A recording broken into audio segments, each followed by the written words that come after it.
Yo, what is going on YouTube? I am Germ here. We're back once again with another tier list. Today we're going to be going through the 2021 starting mid laners for the LEC, ranking the 10 starting mid laners, putting them into all the different tiers, letting you guys know my thoughts and opinions ahead of the 2021 LCS season, or LEC season, sorry about that.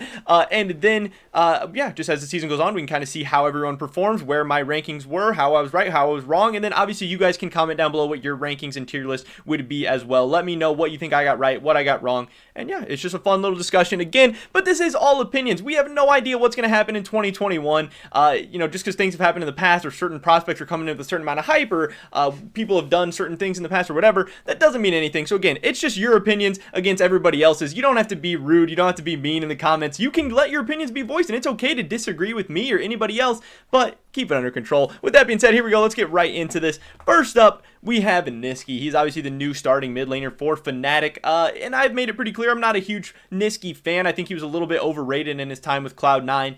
I think he does play a really nice roaming facilitative style. He's kind of that budget do-and-be, that Walmart do-and-be, whatever you want to call it, where he does roam around. He's able to make big plays, and he's able to enable his teammates, whether it be working with his jungler extremely well, roaming around to bot lane, top lane, doing whatever he has to do.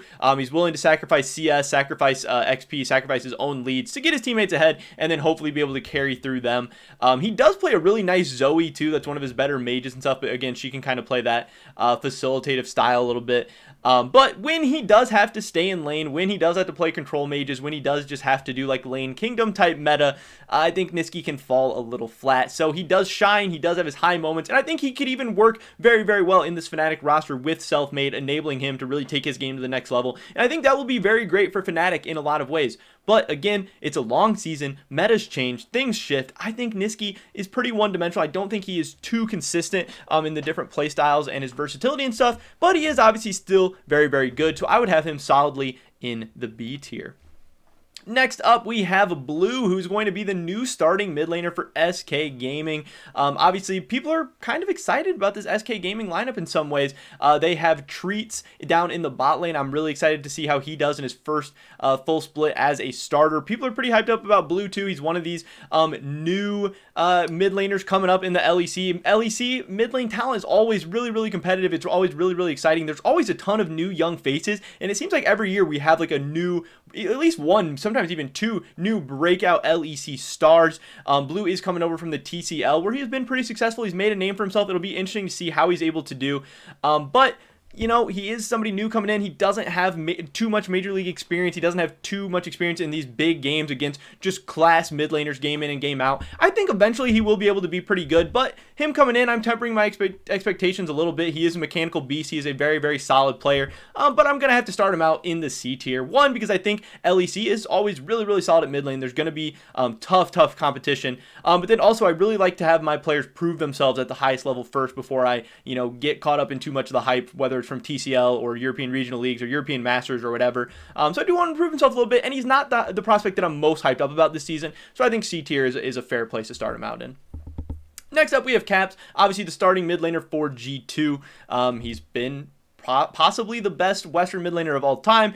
Split in and split out, he's an MVP candidate. He's so consistent. I mean, he does give us some claps games and some craps games. You never know what you're going to get exactly, but I mean, recently he has been a little bit more consistent. He has the highest highs out of any mid laner in the LEC, and even when he gives his lows, it's still oftentimes better than a lot of mid laners in the LEC. G2 is going to be so good. That roster's absolutely stacked. That's going to make you look even better. I mean, obviously I can keep going through everything about Caps, but you don't really need too much explanation here.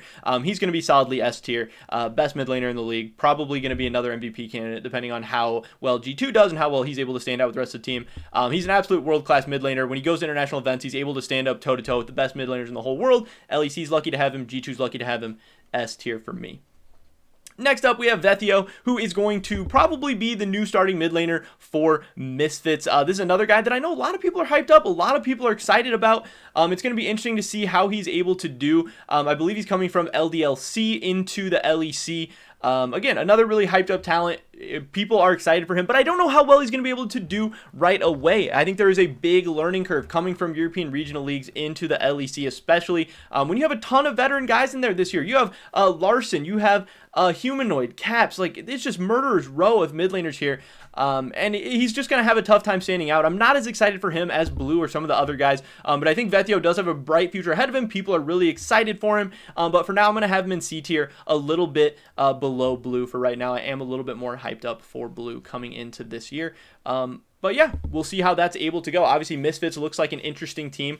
They have that bot lane of Kabe and Vander. We're going to see how well they're able to synergize. And so much of how you look as a young player coming in is oftentimes how good your team is too. I mean, if your team's bad, it's kind of hard to look too great, to shine too much. And I think Misfits is going to be one of the weaker teams in the league. So, I mean, that's always a tough situation for a rookie to be in. Next up, we have Humanoid. He is obviously the mid laner for Mad Lions, coming back once again. Humanoid, when he's on, looks like he's one of the best mid laners in the league. He can even rival Caps on some days, some games, some series, but he's a little bit inconsistent for my taste. Again, he has those high highs, but he has those low lows as well.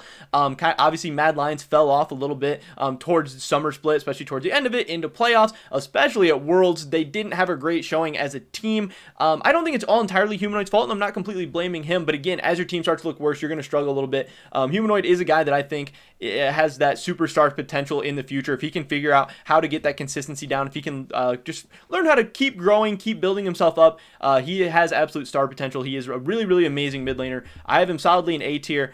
He has S tier potential, but I definitely don't think he's there yet. I also think Mad Lions is probably not going to be as good this year as they were last year. It's going to really, really depend on how the new players they have coming into the top lane and jungle are able to perform, and not only perform, but synergize with the team as well. Obviously, mid-jung synergy is a big thing, and yeah, we're going to have to see how that works out. But I do have him solidly in the A tier. I would put him over Niski for sure.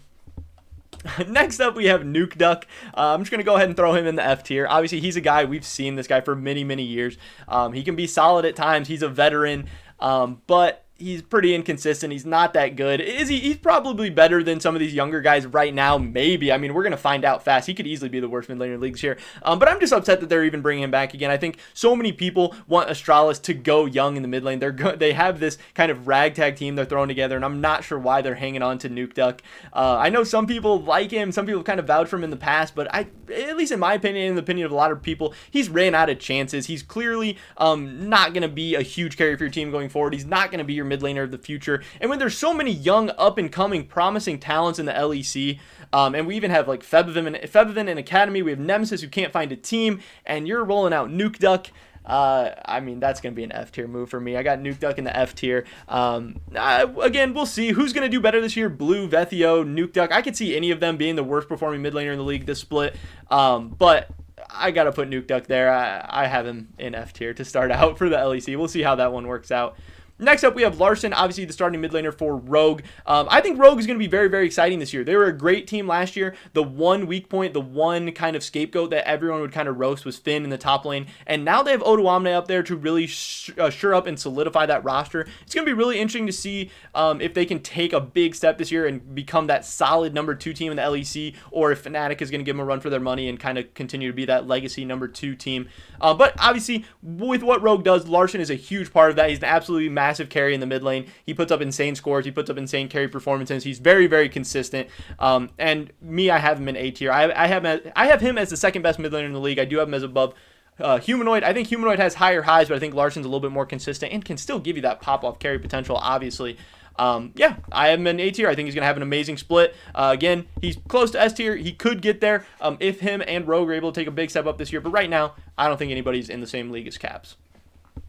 Next up, we have Jekyll Add coming into the LEC. In my opinion, and in the opinion of a lot of other people, he is the most hyped up young new guy, new face coming into the LEC. I'm very, very excited. I want to see how he's able to do. Obviously, he's coming into Excel. There's really a lot of mixed opinions and just kind of mixed expectations about that roster, but this guy looks like an absolute beast. If any of these young rookies are going to pop off and become a star in year 1, Jekyll Add would be my pick. I'm going to have him towards the lower end of B tier. I don't think I wouldn't put him ahead of Niski or any of these other guys. But I do think Jekyll Add has a really real possibility to become that next young LEC mid laner with that EU midsman type guy.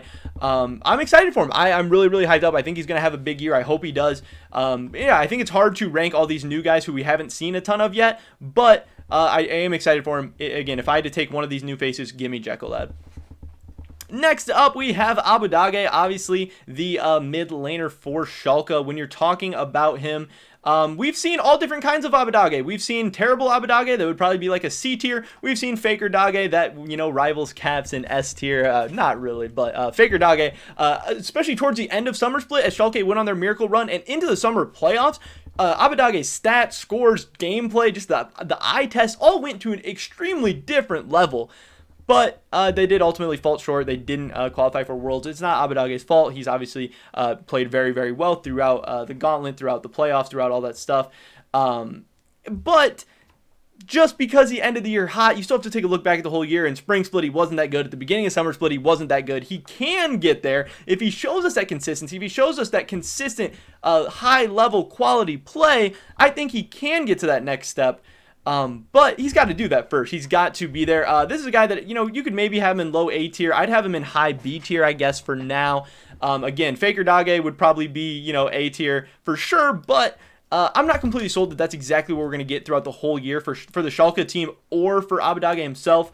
We'll have to see how that goes. I'm sure people are going to have some mixed opinions about that one, but I have him in the upper B tier, you know, maybe B plus A minus tier, but I have him in B for now. Next up, obviously, we have Militia for Vitality. This is a guy who's been hyped up for quite a long time, finally cracked his way into the LEC at the end of last year with Vitality. He had some mixed performances, had some really huge carry games, and he had some just pretty meh games too, not very exciting. I know people are really hyped up, really excited for him. Hopefully he's able to continue to develop and take that next step, but this is another guy who we've seen him so far, and he's been all right. He's been great. You know, he's been great some days. He's been not so great other days. It'll be interesting to see how he's able to do. I would have him solidly in lower B tier right now. I think he has a better chance of having a better year than some of these guys, but I'm a little bit more hyped up for Jekyll Add, honestly, this year, even though Militia's kind of been that LEC mid laner that people have been most hyped up for a long time, it seems like.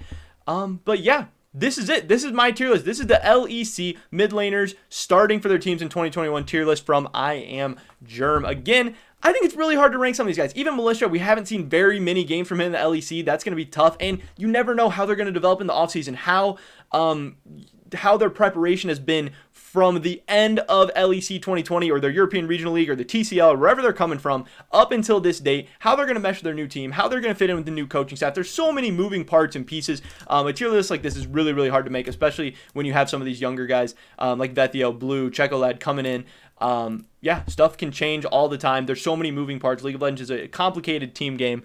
But yeah, these are my thoughts and opinions. This is what I have going on. I think the LEC mid lane is competitive once again this year. I think it's a nice mix of veterans and young talent coming in. I think, you know, the veteran guys are going to have to be on their toes. They want to keep up with the young guys, but I think the young guys are also going to have to show up and perform if they want to prove they've got what it takes to stay in the LEC. Because we have guys like Leader, Febivin, Nemesis trying to get back in the LEC. There's tons of mid lane talent in Europe, and it's an exciting time. But that's pretty much it for this video today, guys. Definitely drop a like if you enjoyed it. Leave a comment down below. What do you think about my tier list? What I get wrong? What would you change? What's your tier list? I'd love to hear your guys' thoughts and opinions. Subscribe to update on the latest content. Check me out over at Twitch, twitch.tv/I_am_germ. Hopefully catch you guys in the next one.